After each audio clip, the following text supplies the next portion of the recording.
Donc l'idée, c'était de vous montrer un petit peu l'évolution du tourisme et du digital à travers 5 images, avec l'idée qu'en 1890, si on prenait tourisme et digital, on était plutôt sur une photo de famille devant un vieux corps de ferme.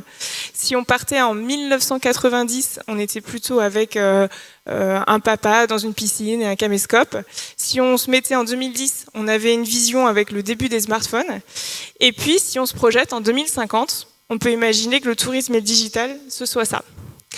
Mais aujourd'hui, on est en 2023. Hop, et ce qu'on a voulu vous interpréter, c'était ça pour le tourisme et le digital. Donc bonjour à tous, je suis Caroline Argouet, je suis chef de projet au sein de l'association ADN Ouest, un réseau de professionnels du numérique qui rayonne sur Bretagne et Pays de la Loire. Je suis ravie d'animer cette table ronde aujourd'hui sur le thème du tourisme et le digital. Et comme beaucoup de Bretons, pour pas dire Léonard, j'aime beaucoup ma région et je suis un petit peu chauvine, donc j'adore entendre des histoires sur cette région et sur notamment ce secteur du tourisme et du digital. Donc quand Didier m'a proposé d'animer la table ronde, forcément j'en étais ravie, donc merci Didier pour cette attention. Et aujourd'hui, donc on va vous parler donc de ces deux mots-clés, tourisme et digital, et à travers les photos que vous n'avez pas pu voir, mais en tout cas l'explication que j'ai pu vous en faire, on se rendait compte que le digital impactait de plus en plus le secteur touristique et que c'était de plus en plus fort en l'espace de quelques années. Sébastien, toi, tu as créé une influenceuse instagrammeuse qui s'appelle Anne Kerdy. Est-ce que tu peux nous en dire quelques mots ? Eh ben, Anne Kerdy, c'est un personnage virtuel créé donc visuellement par l'intelligence artificielle et qui interagit aussi et qui expose la Bretagne sous le plus d'aspects possibles, touristiques, événements, histoire, patrimoine, culture et même entreprise, avec l'intelligence artificielle. C'est-à-dire que c'est elle qui crée ses textes, c'est elle qui répond aux interactions avec les personnes qui viennent justement lui demander soit des conseils, soit pour rester dans le tourisme, des informations sur des séjours à passer en Bretagne ou dans telle ou telle région. Pour le coup, c'est le premier personnage qui est créé de cette façon-là. Ça avait pour objectif de démystifier un petit peu l'intelligence artificielle au niveau du grand public, le rendre accessible tout simplement sur les smartphones. Elle est sur Instagram, en tout cas pour l'instant. C'est l'un des plus gros réseaux sociaux. Donc tout le monde y a accès. Donc tout le monde finalement peut avoir accès, peut interroger la machine, l'intelligence artificielle, et peut voir ce qu'elle peut être capable de générer en termes d'images. Parce que bon là c'est elle faite donc, avec l'intelligence artificielle, et aussi donc en fonction des textes. Certains s'amusent justement à lui poser des questions, à tester un peu la machine en privé, même en commentaire. Je trouvais que ça pouvait être intéressant d'amener ce sujet-là de façon ludique pour que les gens aient accès facilement pour être pour ou contre. Franchement, ça m'est strictement égal, mais au moins que les gens savent de quoi ils parlent. Parce qu'on en parle avec des grands mots un petit peu, c'est l'intelligence artificielle, mais ça peut être tout à fait anodin et ludique comme ça. Ça peut être aussi justement informatif sur le tourisme, parce qu'au fur et à mesure de l'intérêt qu'elle pouvait entraîner, de par certains médias qui en ont parlé, ou de l'utilisation des utilisateurs tout simplement, et ben, ça m'a amené à vouloir développer Anne, et justement c'est en cours de discussion, avec une entreprise notamment bretonne et d'autres acteurs avec qui on est en train de discuter, pour la rendre justement, pour rester sur le tourisme, un compagnon de voyage, une assistante de création de séjour. C'est-à-dire, comme disait Monsieur de Calan à juste titre, aujourd'hui, donc, on a plein de touristes, c'est formidable, mais ils vont un peu tous au même endroit, faire tous la même chose, parce que l'information, le Finistère, c'est les belles plages, on va tous à la plage, et puis un tel y est allé l'année dernière, et ben on va retourner au même endroit. Je pense qu'il y a beaucoup plus d'offres, mais pas forcément visibles. Donc le principe, ça serait que les personnes discutent avec Anne, soit par oral, soit par texte, et Anne les amène en fonction de leurs besoins, là où ils ont vraiment besoin ou envie d'être. Ça peut être préparer un séjour randonnée dans le Finistère, sur la côte bien sûr, sur les ports, ou même tout simplement faire un circuit un peu de marchés locaux, d'artisanat, etc. Donc, comme disait justement, c'est de diluer un petit peu l'économie, faire peut-être venir une autre partie oui, une autre façon de voir le tourisme, en tout cas dans le Finistère, mais même dans toute la région, faire découvrir des lieux, des acteurs, des artisans qui devraient être plutôt mis en valeur. Donc on est en train de travailler là-dessus. C'est une autre façon finalement de faire du tourisme à la carte, de façon interactive. Parce qu'une fois sur place, c'est pareil, c'est Anne, je suis à tel endroit, il est telle heure, où est-ce que je peux manger un moule frite par exemple, et Anne dirait à la vitesse de l'intelligence artificielle, c'est-à-dire comme une discussion, l'établissement qui est le plus proche et qui propose donc justement juste le besoin gastronomique de la personne, plutôt qu'aller justement dans le plus grand restaurant qui est en haut sur Google, donc forcément on y va parce qu'on a accès facilement. Donc c'est tout ça qui est mis en place, en tout cas là sur le côté touristique. Et pour revenir sur Instagram, Anne, de par son côté intelligence artificielle, peut être présente partout. C'est-à-dire qu'il y a des entreprises qui la démarchent un petit peu, avec qui je suis en collaboration pour justement faire valoir soit leurs produits, soit ça fait quelques jours, c'était l'enseignement en Bretagne avec l'UBS qui a demandé à ce que Anne soit présente sur leur campus. Donc elle a fait un post justement pour présenter un petit peu l'UBS. C'est écologique dans le sens où je ne suis pas allé sur place, il n'y a pas eu toute une équipe à mettre en place pour créer ces photos. Anne est générée et elle se met après en place sur des photos qui sont mises à disposition avec, pour reprendre l'exemple, l'UBS. Donc c'est tout nouveau. Moi, j'apprends aussi finalement avec la machine, j'apprends les relations humain-machine. C'est intéressant, comme elle n'est pas raccordée directement à Instagram, c'est moi qui fais le relais. Je n'interagis pas sur les réponses de Anne, parce que faut vraiment que les gens voient comment elles répondent. Moi, je ne répondrai pas du tout comme ça, mais c'est la page de Anne, c'est les gens qui interagissent avec elle. Moi, je n'existe pas sur cette page, je fais juste le relais. Et ça me permet aussi justement de voir comment l'humain réagit avec la machine et d'avoir, c'est vrai, un retour finalement très positif. Je ne m'attendais pas du tout à ce que les gens soient aussi bienveillants. Alors elle est vraiment très bienveillante, hein, peut-être ceux qui la suivent l'ont pu remarquer, mais les gens aussi finalement, et les gens viennent discuter en privé, l'appellent mon ami, lui souhaitent une bonne journée, ils savent très bien que c'est un robot, hein, c'est une calculatrice. Et en 2023, les gens disent bonne journée à une calculatrice parce que finalement, ils aiment bien sa façon de parler, sa façon de répondre, etc. Ça peut être tout simplement un compagnon, au même titre que certains ont un animal de compagnie ou des plantes, etc. Peu importe. Si les gens ont besoin de discuter ou d'avoir tout simplement un moyen de communication, Anne, en tout cas, là, le fait sur Instagram pour l'instant. Et donc avoir la suite, en tout cas pour le tourisme, il y a vraiment de bonnes choses à faire, je pense. Et quand on voit la dernière image d'une femme qui se présente avec un robot dans Paris en 2050, ça t'évoque quoi ? C'est justement l'image un petit peu donc caricaturale de ce que pourrait être le tourisme, c'est-à-dire je me balade à Paris, non pas à Paris, je me balade à Rennes, et puis je m'interroge devant un bâtiment, je prends mon téléphone, je parle à Anne, je lui dis tiens en fait tu vois où je suis, fais-moi l'historique un petit peu de ce bâtiment. Et se balader comme ça au fur et à mesure soit des demandes, j'aimerais bien voir tel bâtiment où je passe, là, dis-moi un petit peu où je suis, l'histoire un petit peu de la rue, pourquoi cette rue s'appelle comme ça.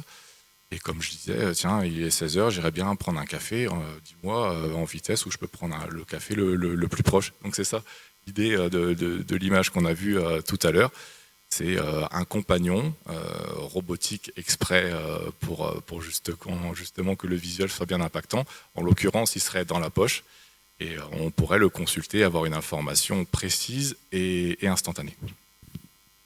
Donc c'est certain qu'on voit un petit peu comment les acteurs du tourisme peuvent avoir envie de s'emparer de ce sujet-là, parce que c'est à la fois innovant, c'est à la fois de la technologie personnifiée, et puis bon, elle est toujours d'accord, Anne. Donc ça, c'est aussi parfois un avantage. Mais je pense qu'elle doit bien avoir aussi quelques limites, et on y reviendra tout à l'heure, avant que Claire et Arthur aient créé leur avatar sur Instagram, puisque vous aussi, vous utilisez les réseaux sociaux, vous avez un compte YouTube, vous avez un blog, vous avez un compte Instagram qui est suivi par plus de 67 000 personnes, où vous avez invité votre communauté d'ailleurs à nous suivre en direct. Donc là, on a peut-être beaucoup plus de gens qui nous écoutent, on peut les saluer à distance. Et vous avez aussi sorti le petit dernier un livre sous le nom Les Droneurs. Vous avez réussi à faire de votre passion, les voyages, votre métier. Et moi, j'aimerais bien entendre un petit peu votre histoire. Qu'est-ce qui s'est passé il y a 6 ans? Voilà, donc tu l'as très bien dit, on est youtubeur, blogueur, instagrammeur, influenceur, créateur de contenu. Nous, on préfère ce nom-là, mais vous nous appelez bien comme vous voulez. En fait, notre histoire a commencé au moment de notre rencontre. C'était en 2014, on terminait nos études tous les deux. Moi, j'étais en master communication et Arthur en master plutôt marketing et organisation des entreprises. Et en fait, directement en 2014, à peine on s'est rencontrés, on a pris notre envol pour l'Australie et on a passé 1 an en PVT en Australie, qui s'est enchaîné avec 1 an en Nouvelle-Zélande. Donc en fait, je pense qu'on a été piqués au voyage et c'est devenu déjà notre passion en Australie. On s'est ouvert à d'autres cultures, à d'autres styles de vie, à d'autres façons de voir les choses aussi et on a adoré voyager et en fait je crois qu'on n'a plus voulu du tout s'arrêter et donc on s'est dit il nous faut un projet autour de ça, on en a marre de travailler pour les gens, on enchaînait un peu les petits boulots et on voulait notre projet à deux, tous les deux, donc on a construit ça en Nouvelle-Zélande quand on y était, donc là on était en 2017 et en réunissant nos compétences, nos passions, ce qu'on aimait faire et ce qu'on ne voulait surtout plus faire. De là est sorti le blog Voyage et donc depuis 2017, nous sommes blogueurs voyage. Donc autour du blog, on a créé tous nos réseaux sociaux et aujourd'hui c'est un métier, on en vit et Arthur va vous dire ce qu'on fait concrètement, quoi. Ouais, en fait, on fait de la production de contenu, de la production photo et vidéo pour les entreprises du tourisme, les privés, mais aussi les institutions, beaucoup les institutions. On fait aussi de l'influence, on fait du marketing digital dans son ensemble. On peut donner des conférences. Moi, je suis pilote de drone professionnel. On est aussi rédacteur SEO, donc optimisé pour le référencement naturel sur Google. On est assez des couteaux suisses du digital en fait, mais vraiment spécialisé dans le secteur du tourisme. Bon, on va tous partir en vacances demain et on va tous avoir envie d'être blogueur voyage. Ça fait quand même bien rêver cette image. Mais justement, derrière l'image, il y a peut-être eu quelques cailloux dans la chaussure à certains moments. Ah oui, dit comme ça, c'est vrai qu'on a l'impression qu'en un claquement de doigts, ça y est, on arrivait à vivre de notre passion, mais non, pas du tout. Au tout début, on s'est pris des murs. Déjà, on ne savait pas quoi vendre, à qui, surtout à quel prix. Au début, on était vraiment perdus. Enfin, c'est un monde, hein, le digital. Le blogging, c'en est un autre. Tu secoues tout ça et puis, en fait, tu ne te fais pas du tout aider. Le tourisme aussi. Le tourisme aussi, c'en est un. Il faut comprendre, en fait, tous les rouages, comment ça fonctionne, à qui s'adresser, comment s'adresser. Et en fait, tout ça, ça a mis un peu de temps. Donc, nous, quand on a tout créé, on était en avril 2017 et notre premier contrat, on l'a eu en janvier 2018. Et encore, pour la petite anecdote, quand on dit premier contrat, c'était de l'échange. On était invités, on devait produire du contenu en échange. Donc, vraiment, on n'était pas rémunérés pour notre tout premier contrat. Et en fait, de fil en aiguille, on a su s'entourer. On a vu qu'on avait de plus en plus de demandes. Donc, on a réussi à créer une offre et des choses attractives et un beau portfolio aussi. Donc on s'est beaucoup entraîné, on a beaucoup appris de nous-mêmes. Sauf qu'en fait, c'est pareil, comme peut-être dans tout métier, on atteint nos limites parfois et il faut savoir déléguer. Et donc nous, on a su s'entourer de gens dont les compétences dépassaient largement les nôtres et qui ont su nous aider à développer notre entreprise. Je pense par exemple à toute la partie vidéo, parce qu'on en fait beaucoup dans notre métier. Et ça nous a vraiment propulsés, mais peut-être aussi un peu trop loin. Et ça, c'est une autre limite de notre métier. C'est quand on est à son compte et il faut aussi savoir s'arrêter. Bah oui, puis en plus il y a eu vraiment la crise 2020 qui est arrivée, donc ça a été un sacré stop. Enfin, on s'est vraiment rendu compte que notre métier n'était pas absolument indispensable à la vie des gens, et ça nous a mis une sacrée claque. Ça nous a bien remis les pieds sur terre, et surtout on s'est retrouvé vraiment à l'arrêt, mais du jour au lendemain, alors qu'on était en pleine croissance. On s'entourait de beaucoup de personnes, comme disait Claire, plein de freelance. Et puis d'activité en fait. Donc on s'est dit va peut-être falloir revoir notre business model, va peut-être falloir changer un peu d'activité. Sauf qu'à la sortie du confinement, grosse explosion en fait de la demande et tous les budgets qui étaient concentrés par les régions pour le rayonnement en fait des régions à l'étranger, il était concentré en France. Donc ils nous ont fait appel et on a à ce moment-là été sursollicité et on a fait on a fait énormément de reportages et ça a été la même chose après en 2021. jusqu'à un peu industrialiser notre métier. On devenait des robots. Enfin voilà, je t'avais donné un exemple. Typiquement, en 4 mois en 2021, on a fait 1 an de chiffre d'affaires. On a fait 14 reportages, donc c'est quasiment 1 par semaine. Et on était tout le temps sur les routes. Heureusement, on n'avait pas de bébé encore à l'époque. Parce que je pense que là, la vie de famille, elle aurait été compliquée. Donc on a vraiment industrialisé et ça nous plaisait plus. On a commencé à se poser les questions sur l'équilibre vie pro, vie perso. Parce que en fait, on vivait plus. Dès qu'on relâchait la pression à la fin de l'année, on tombait malade. Et on se demandait, et en fait, c'était des cycles. Tous les ans, c'était la même chose qu'on vivait. Donc voilà, on voulait vraiment essayer de mieux comprendre. Et on a décidé de ralentir volontairement en 2022. Donc moi, j'ai pris la direction d'un festival de musique à côté en tant que bénévole. Claire était la responsable communication de ce festival. Avec des copains, on faisait ça. Et du coup, on a légèrement mis de côté notre entreprise, les Droners. Et on a eu en même temps un petit garçon qui poussait dans ton ventre. Donc du coup, on a volontairement ralenti, mais ça a été très difficile pour nous parce que on s'attendait pas à ce que on perde l'inertie en fait de notre métier, qu'on perde l'inertie dans la tête des gens. On se rendait pas compte qu'il y avait beaucoup de concurrence qui arrivait et ça va très vite. C'est une des limites du digital, je trouve, dans notre métier, c'est qu'il y a beaucoup de nouveaux acteurs qui arrivent. Il y a beaucoup de talents qui émergent en l'espace de 6 mois, qui explosent sur les réseaux, qui se créent des communautés de malades, sauf qu'eux sont déjà des vidéastes. Nous, par exemple, on n'est pas vidéastes, on fait de la vidéo avec des vidéastes, mais on va diffuser plutôt les contenus. On est un modèle de nos vidéos, mais on n'a pas le talent des vidéastes d'aujourd'hui. C'est ça, en fait, qui va créer la petite différence. Et du coup, il y a quand même plein de dangers qui sont arrivés. Et là, on s'est dit, il faut qu'on fasse attention. Donc, est-ce qu'il fallait revoir un petit peu nos marges? Est-ce qu'il fallait augmenter nos prix sur certaines choses? Est-ce que voilà, donc on avait toute une nouvelle réflexion à faire pour que ça puisse repartir et arriver là où on en est aujourd'hui, quoi. Donc temps de pause, Ouais.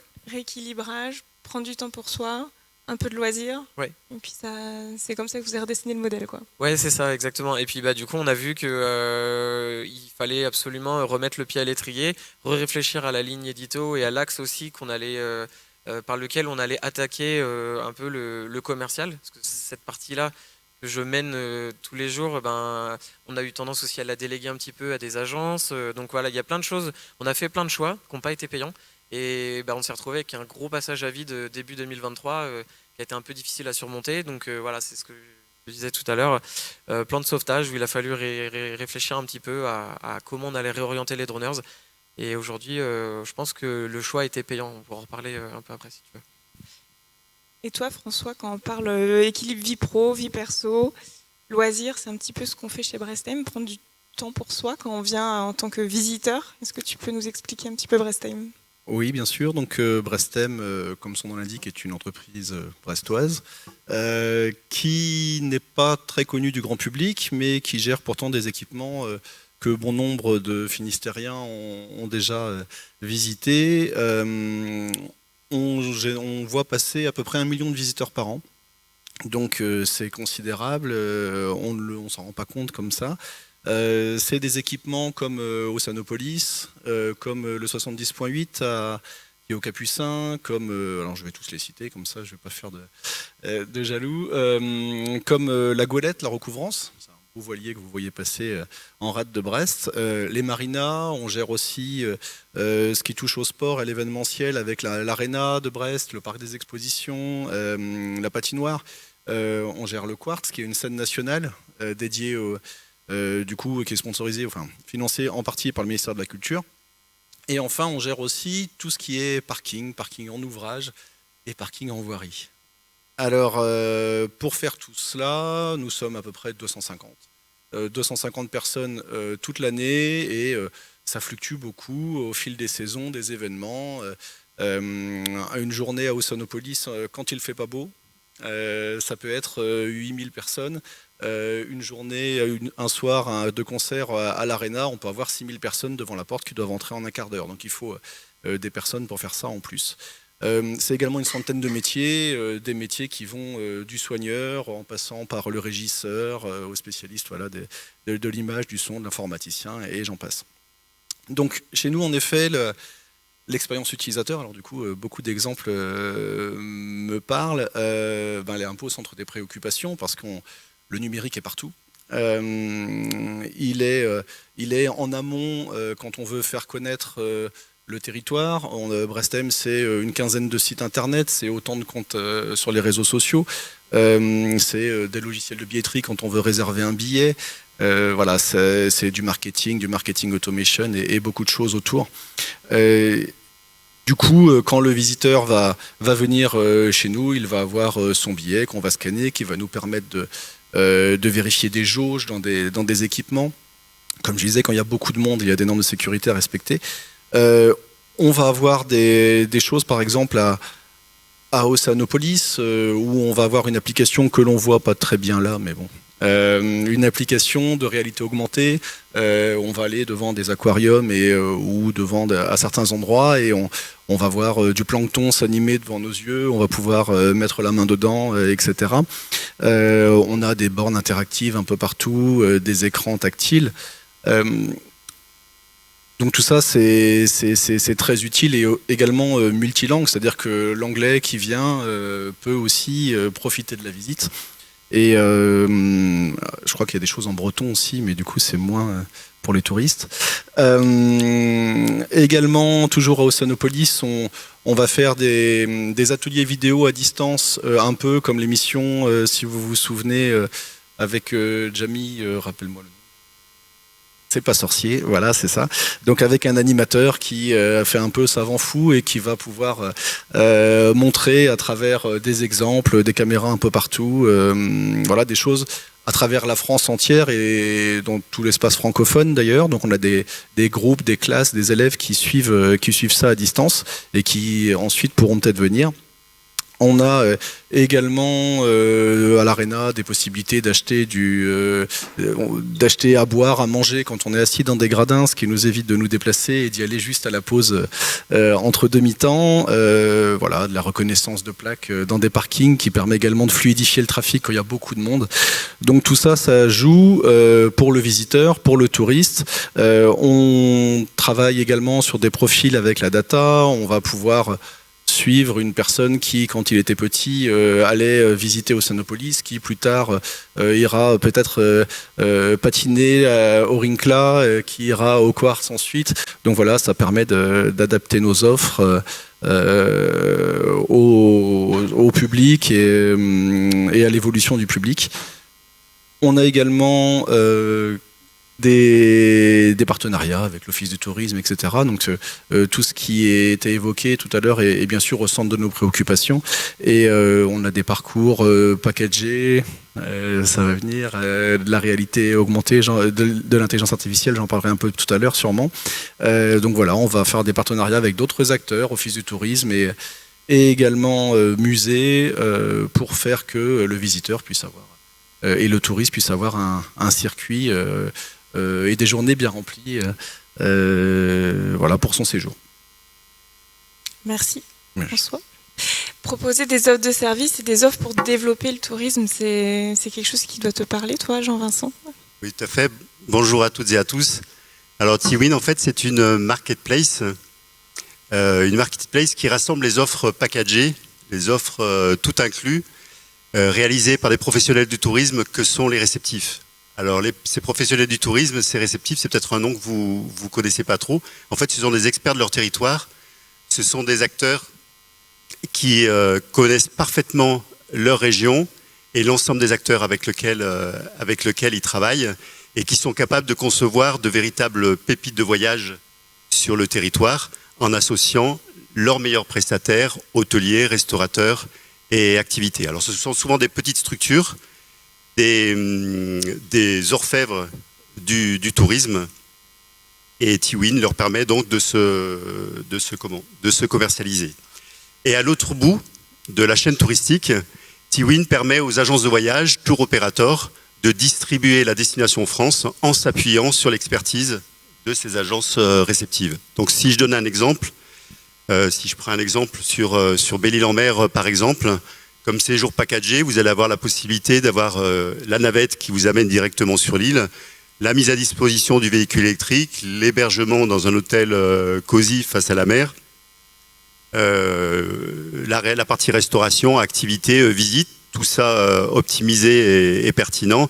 Et puis la cerise sur le gâteau, le repas aux chandelles, les pieds dans l'eau, si la météo le permet, sinon on est rabattu dans le restaurant.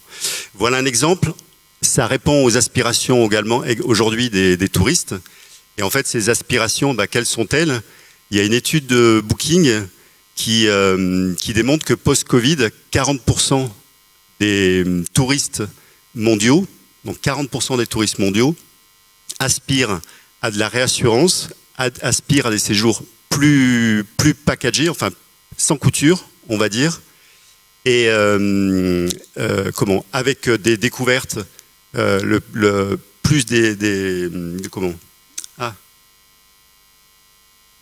personnalisées, et en privilégiant les circuits courts et la rencontre des acteurs. Et voilà, donc la rencontre des acteurs. Et Tiwin, en fait, c'est le connecteur universel qui permet aussi, d'un côté, aux agences de voyage, de l'autre côté, aux réceptives, de partager l'information. Alors, notre histoire, c'est en 2020. Le projet, il a démarré en 2020. Aujourd'hui, Tiwin compte un peu plus de 650 offres packagées, éditées par une cinquantaine de réceptifs. Et on compte près de 1000 distributeurs. Alors, je vais en citer quelques-uns. On est dans le Finistère, donc je vais citer Salin Holidays. J'aurais pu citer VP, Vacances Web, ou encore donc VP. J'aurais pu citer Vacances Web, qui est un portail du tourisme en Belgique qui vend la destination France. Forcément, d'un point de vue client, on trouve l'idée plutôt séduisante. Je crois que Sébastien, tu étais d'accord pour aller à Belle-Île-en-Mer par rapport à ce qui était dit. T'achetais tout de suite en vacances. Il y a bien eu l'effet des box à un moment donné, les Smart Box, Wonder Box, mais c'était une seule offre, alors que Tiwin, c'en est plusieurs qui sont packagés. Quelle est votre concurrence du coup aujourd'hui? Alors en fait, on va prendre deux parties. Sur la partie B2B, aujourd'hui, Tiwin est la seule solution du marché, à notre connaissance, en France et en Europe, qui permet d'une part de permettre aux agences réceptives d'avoir un outil métier qui leur permette de concevoir leurs offres, de distribuer leurs offres, et de l'autre côté, aux agences de voyage, de distribuer simplement et efficacement la destination France. Donc ça, on est pour la partie B2B. Si on passe maintenant à la partie B2C, un internaute qui surfe sur Internet, qui peut être accompagné d'une IA, c'est une concurrence, et puis en même temps, pas tellement, parce qu'on considère chez Tiwin que, du coup, l'internaute, il est plus aguerri, il connaît mieux la destination dans laquelle il veut aller, il est donc plus exigeant, et il sera donc plus à l'écoute de la qualité de service que va pouvoir apporter une agence réceptive, et surtout de la réassurance que ça va pouvoir lui apporter. Alors, pourquoi je parle de réassurance? Il ne vous a pas échappé que dans le monde, il y avait beaucoup d'aléas potentiels. On peut parler des grèves, on peut parler des retards, on peut parler des annulations, on peut parler bien sûr de toutes les crises climatiques ou géopolitiques. Et en fait, qu'est-ce qui se passe quand un internaute a réservé en pièces détachées son séjour, chaque prestation de manière unitaire? Qu'est-ce qui se passe s'il a réservé son hôtel et son séjour, et son circuit, et puis qu'il se trouve que son train, son avion, son bateau ou son car est annulé? Ça devient une vraie galère, et je suis sûr que dans la salle, il y en a à qui c'est arrivé. Donc le fait de passer par un réceptif ou par un distributeur permet de se réassurer, permet d'avoir un séjour sans couture, parce que les réceptifs, ils ont souvent des alertes avant, donc ils peuvent réorganiser les choses avec l'ensemble de leurs prestataires, et puis surtout ils ont la responsabilité de la satisfaction de votre séjour, et donc ils doivent agir, y compris si c'est à leurs frais, par rapport aux aléas que peut subir un client.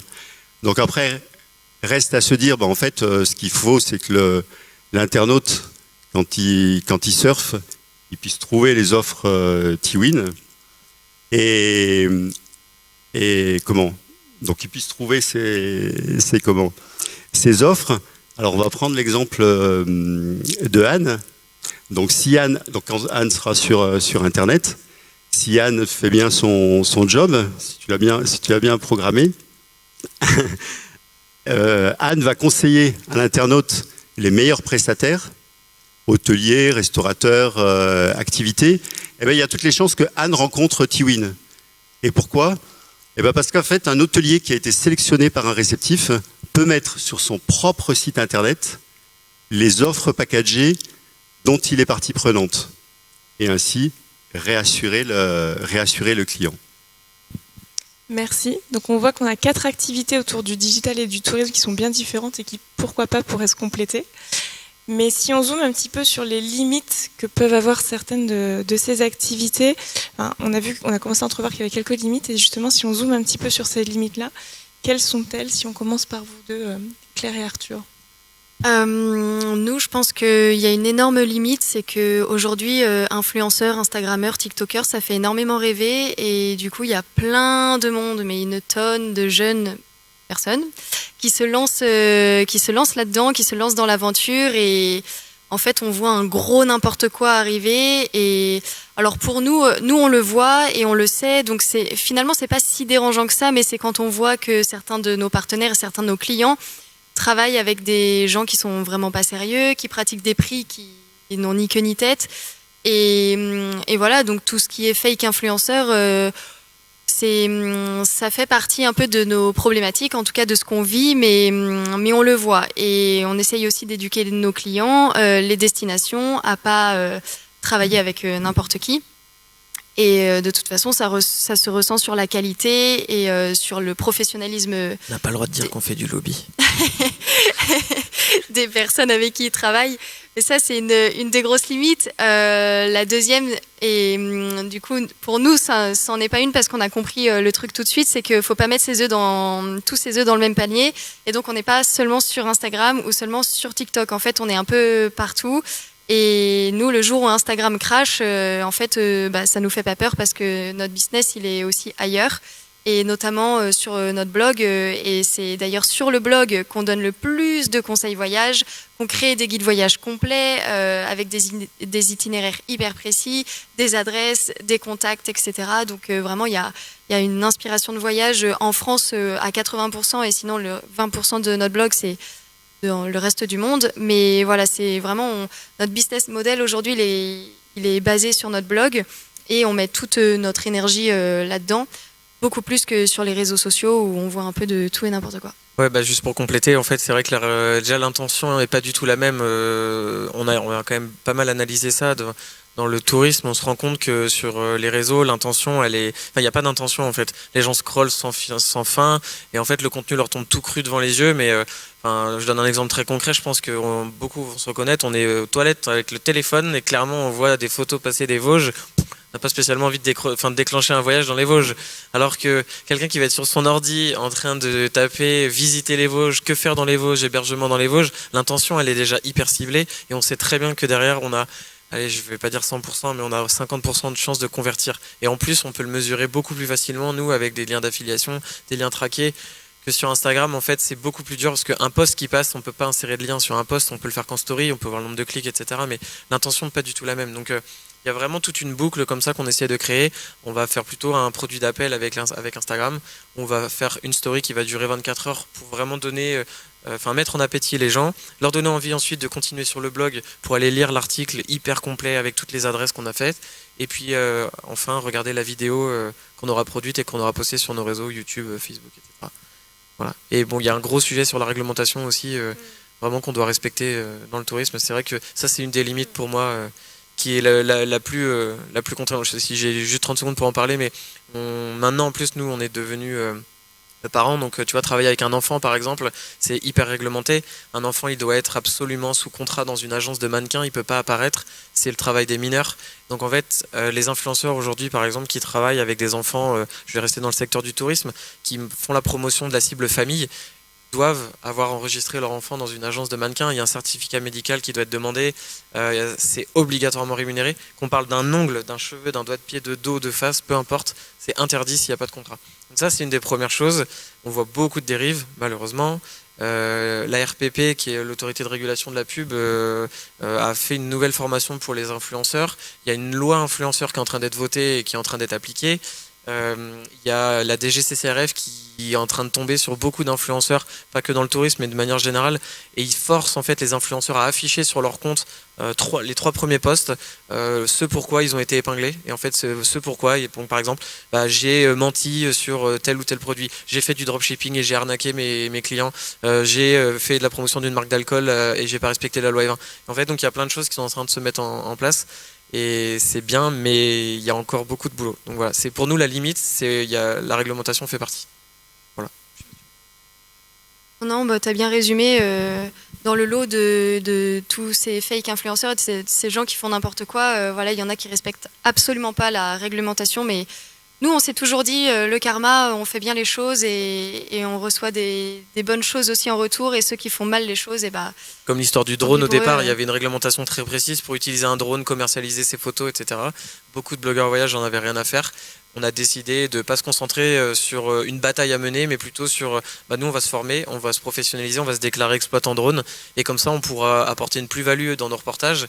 Et en fait, ça fait une différence au départ. Malheureusement, la réglementation est encore une limite pour moi. Ils ont assoupli cette réglementation. Ils permettent maintenant à tout le monde de pouvoir commercialiser sans être diplômé. Donc ça, c'est vraiment pour moi une énorme erreur. Mais c'est des batailles à mener, ou alors on décide de se mettre dans les clous et en fait on laisse faire la vie, quoi. Bon, quelques limites, il y a un peu de travail. Sébastien, toi aussi, tu es dans l'univers des réseaux sociaux. Il y a, j'imagine, quelques limites qu'on a commencé à aborder en introduction qui sont différentes de ce que vous connaissez. Est-ce que tu peux nous les évoquer ? La limite, ça me fait penser à une anecdote. J'ai eu l'occasion de discuter avec donc la créatrice de Tijaune, pour qui Anne en plus a fait un post spontanément, parce que Anne sur Instagram, c'est aussi justement le dynamisme économique. On parlait de la loi E20, donc elle me disait on ne peut pas porter un verre ou une bouteille si elle n'est pas ouverte. Anne, pour l'instant, elle peut tout faire parce que c'est pas une personne. Et je suis aussi quand même le premier à dire il faut cadrer les choses parce que ça peut donner une très mauvaise image de l'IA. Aujourd'hui, presque tout le monde peut faire n'importe quoi. Et on va malheureusement parler des travers plutôt que des bienfaits. Donc il faut vraiment mettre un cadre, discuter avec les acteurs, c'est pas vraiment cadenassé, il faut que ça soit cadré de façon à ce qu'on puisse innover quand même avec et travailler avec. Mais je trouve que c'est même déjà un peu tard, c'est jamais trop tard, mais en tout cas c'est long à venir, c'est loi là-dessus. Donc Anne peut se trimballer avec n'importe quelle bouteille d'alcool, c'est pas une incitation parce que c'est pas une personne. Ça c'était pour l'anecdote législative.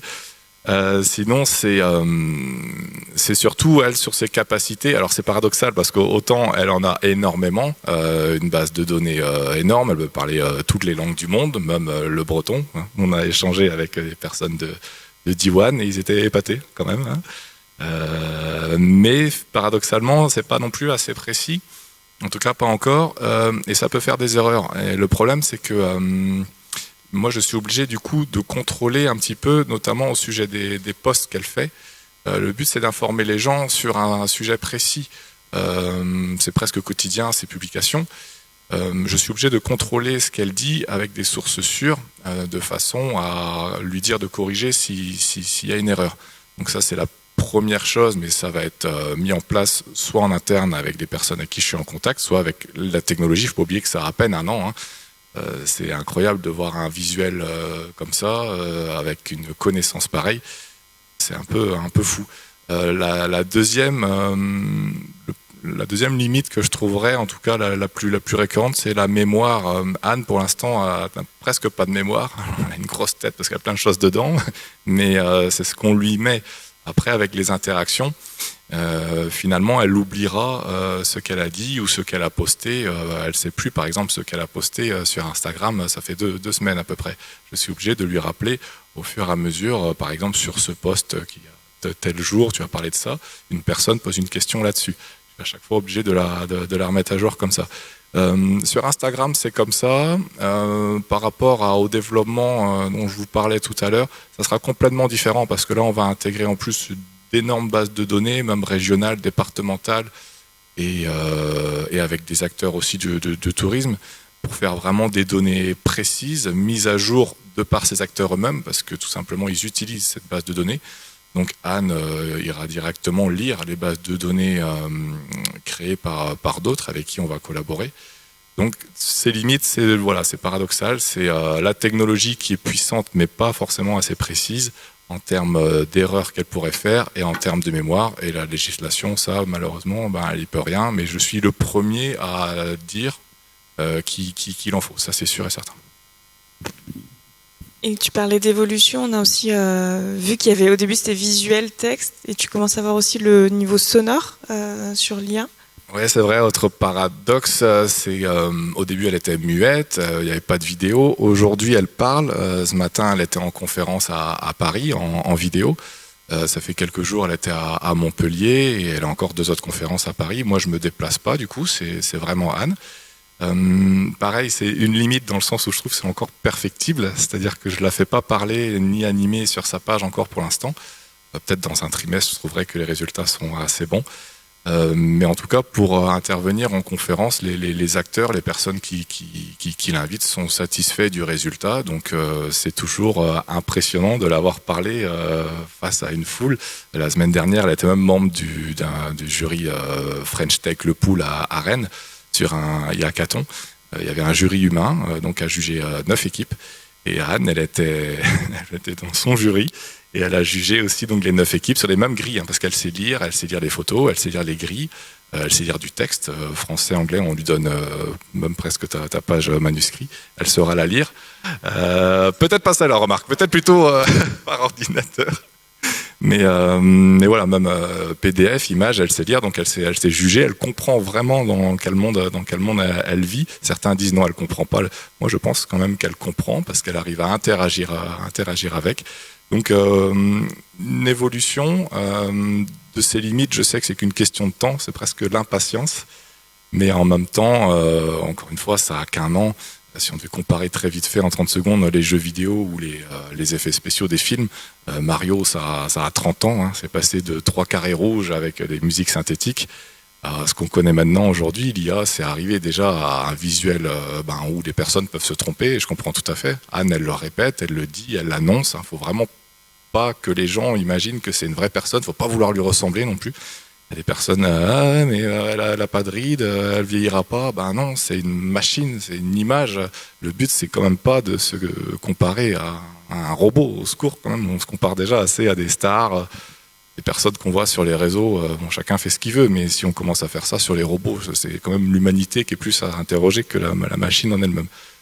Donc les limites sont, je pense, une question de temps avant que finalement peut-être ces limites dépassées en amènent d'autres, je sais pas. Mais en tout cas, c'est enthousiasmant de voir ce qui se fait déjà et de voir ce qui peut arriver dans un mois ou dans 6 mois. Je vais pas parler en années parce que ça va donner le vertige. En tout cas, on voit que ça va très très vite.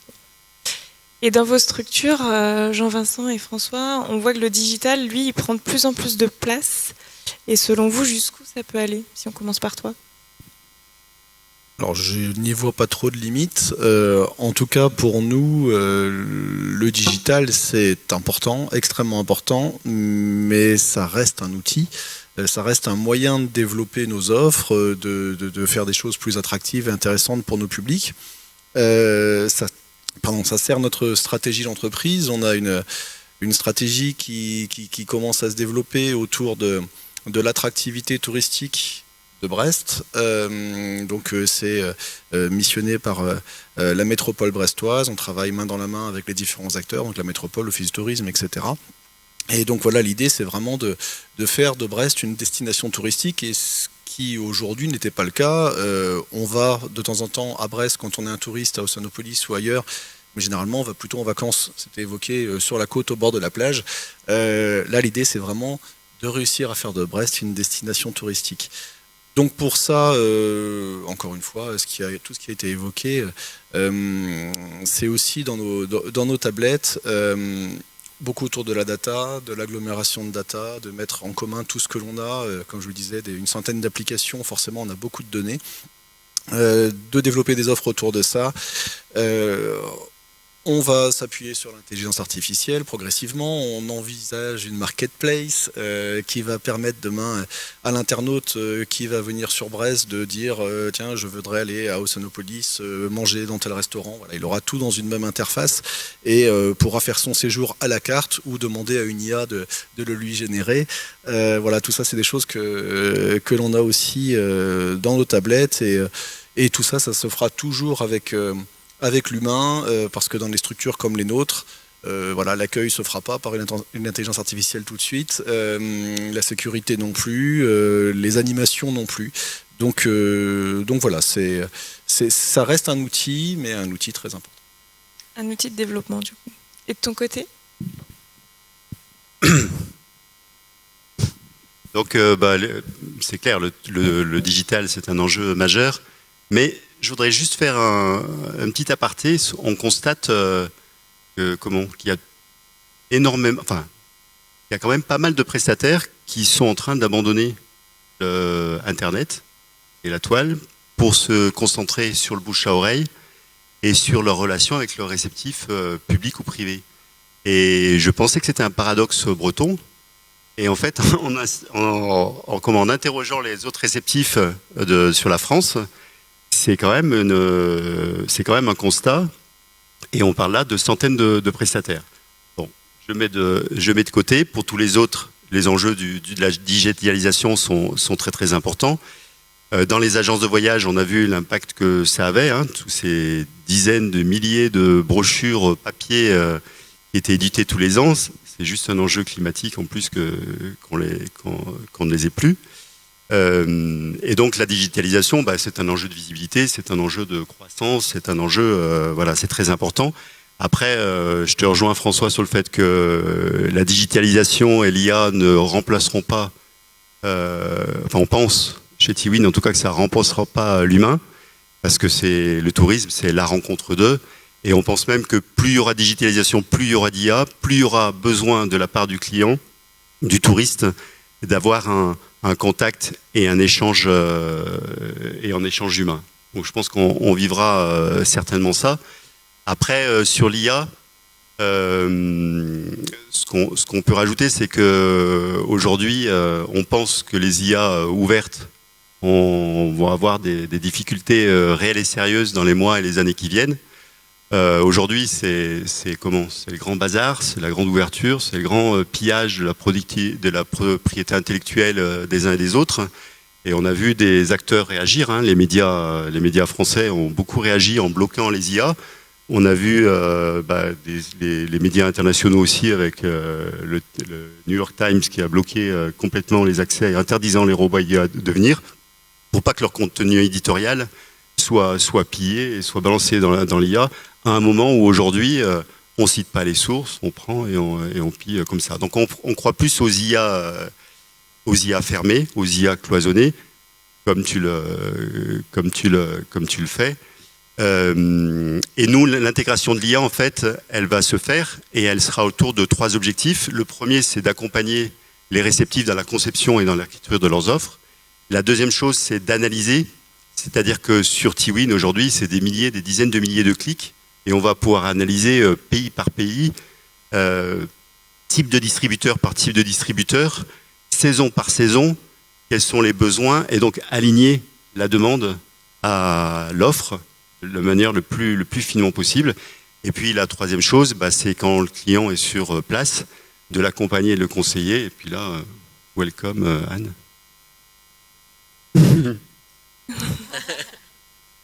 Donc on voit bien à travers vos échanges que finalement digital et tourisme c'est un outil à la fois complémentaire. Il y a des choses à développer avec quelques limites ou en tout cas à bien borner niveau réglementaire.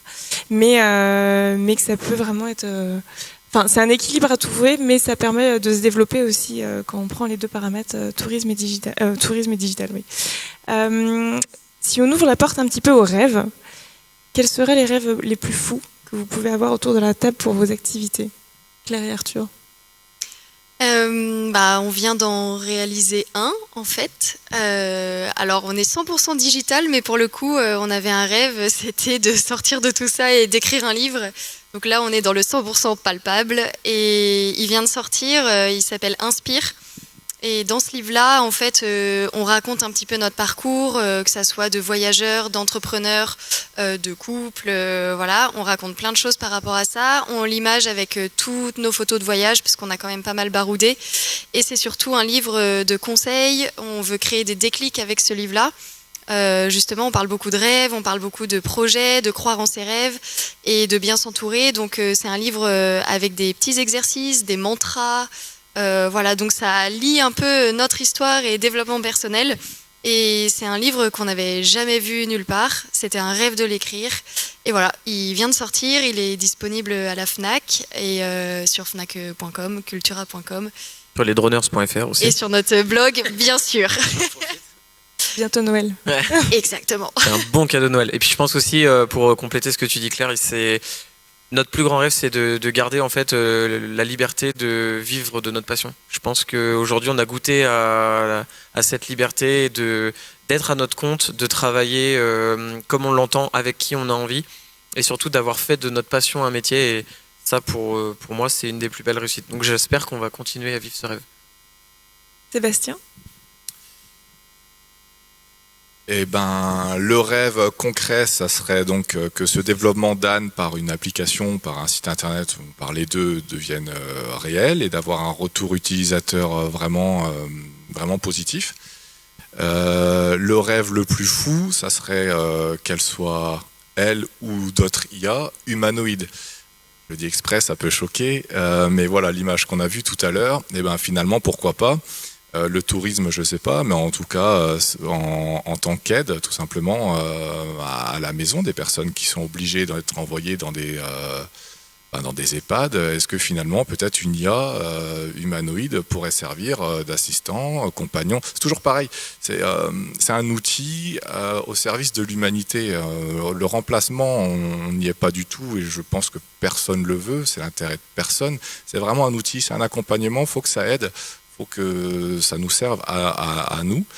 Donc, pourquoi pas avoir une Anne à la maison qui nous tondrait la pelouse, qui nous ferait à manger, parce qu'on ne peut plus le faire, tout simplement, ou parce qu'on n'a pas le temps, et parce que comme ça, on peut passer plus de temps avec ses enfants, ses amis. Elle n'a pas de sentiments, ça ne la dérangerait pas de faire la vaisselle tous les jours de la semaine. Et puis nous, en même temps, ça nous permettrait de passer plus de temps en famille, entre amis, ou aller voir, on parlait tout à l'heure, de nos aînés et passer plus de temps avec eux, de nous libérer du temps, comme le fait finalement déjà des machines qu'on a, mais qui ne sont pas autonomes ni intelligentes. Alors le rêve pour Brestem, je l'ai un peu dit, hein, c'est que Brest devienne une destination touristique. C'est ambitieux, mais on va y arriver. Et donc voilà, c'est de travailler avec les différents acteurs du territoire, mais également plus largement que Brest. Hein. On voit qu'il y a des entreprises, des startups, des professionnels qui font de belles choses, avec lesquels on peut s'associer aussi pour réfléchir à des solutions. Et juste un point du coup que je voulais ajouter par rapport à ce qui a été dit tout à l'heure. Un autre rêve, c'est aussi de rester vigilant à ceux qui ne souhaitent pas être dans ce monde digital et à leur garantir un accès toujours à ces équipements, à ces activités et que demain encore on puisse le faire sans être accro ou utilisateur du digital. Jean-Vincent ? Donc nous, notre ambition, c'est de faire de Tiwin la référence pour vendre la destination France, vous l'avez bien compris. Notre rêve le plus fou, ce serait qu'elle soit choisie par le gouvernement comme application d'utilité publique, puisque les développements sont réalisés en France, les hébergements sont réalisés en France, et pour le coup, là, toutes les retombées économiques, ils ont lieu sur le sol français. Merci. Donc quand on met Bretagne Digital Tourisme dans le checker, on commence à voir qu'il y a quand même plein de projets. On pourrait même imaginer vous rassembler tous, si on amène les droners, visiter Brest dans une offre packagée par Tiwin et puis accueillie à Océanopolis par Anne, pourquoi pas. Rendez-vous pris pour l'année prochaine pour en reparler. En tout cas, je vous remercie pour vos histoires parce que c'était vraiment un plaisir de les partager et d'avoir préparé avec vous, parce que j'ai eu cette chance-là aussi avant. Merci à Didier pour l'accueil et puis merci aux participants qui ont accepté le retard de la journée pour nous écouter jusque-là. Très bonne soirée.